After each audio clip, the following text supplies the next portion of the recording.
Sachez utiliser votre réseau et vos réseaux sociaux. Le temps du recrutement par complaisance n'existe plus. Avant, nous parlions de piston, maintenant on parle de savoir utiliser son réseau.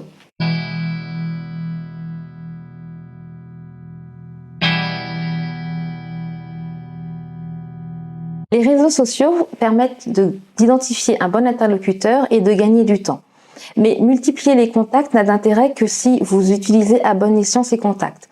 Comment vous pouvez les utiliser? Vous pouvez les utiliser dans le cadre de ce qu'on appelle un entretien d'exploration. C'est-à-dire que vous allez solliciter un contact de façon à pouvoir avoir des informations qui vont vous permettre de confirmer, d'affiner, voire d'infirmer votre projet professionnel. Donc vous sollicitez une personne non pas parce que vous cherchez un travail, mais parce que vous cherchez des informations sur le secteur, sur le poste, sur l'environnement de travail. Les ressources humaines ont aussi été impactées par la digitalisation et donc automatiquement le recrutement aussi. La digitalisation a eu pour effet de décloisonner le CV et l'environnement professionnel. Le CV n'est plus le seul outil permettant aux recruteurs d'apprendre à vous connaître. Donc n'hésitez pas à utiliser vos réseaux sociaux pour vous faire connaître et pour gagner en visibilité. Aujourd'hui, vous avez de plus en plus de plateformes d'emploi qui vous permettent de postuler non pas avec votre CV, non pas en remplissant un formulaire, mais simplement en postulant avec votre compte Facebook, votre compte Viadeo ou votre compte LinkedIn. Donc il est vraiment important que vous puissiez bénéficier et avoir un compte professionnel qui vous permette d'être visible pour les recruteurs. Les recruteurs publics sont de plus en plus nombreux à l'avoir compris et créent des pages employeurs spécifiques sur ces deux supports. Donc pour vous, faites de même pour avoir un compte candidat et ne pas rester sur le quai de la gare pendant que le train est en train de passer. Mais ne demandez pas aux réseaux sociaux ce qu'ils ne peuvent pas vous donner.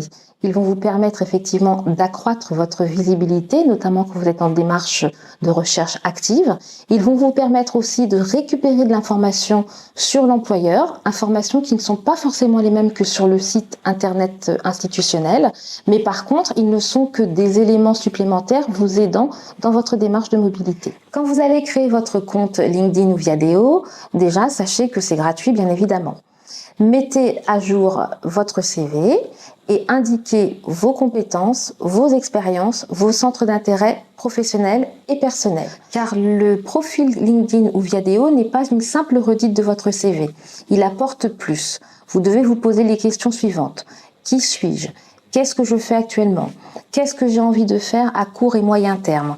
Quels sont mes atouts? Qu'est-ce que je peux apporter aux futurs recruteurs? Mettez aussi une photo, une jolie photo, une photo à jour et actuelle.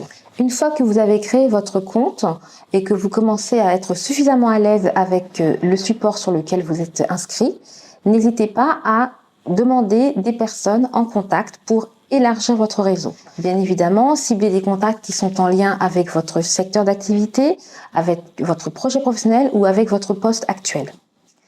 Une fois que vous avez créé votre profil et développé votre réseau en ciblant des contacts pertinents, vous pouvez ensuite être réellement actif sur les réseaux sociaux.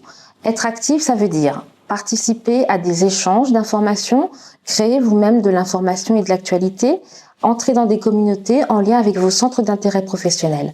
Grâce à ça, vous serez pleinement reconnu sur les réseaux sociaux et gagnerez en visibilité, notamment par rapport à votre démarche de mobilité.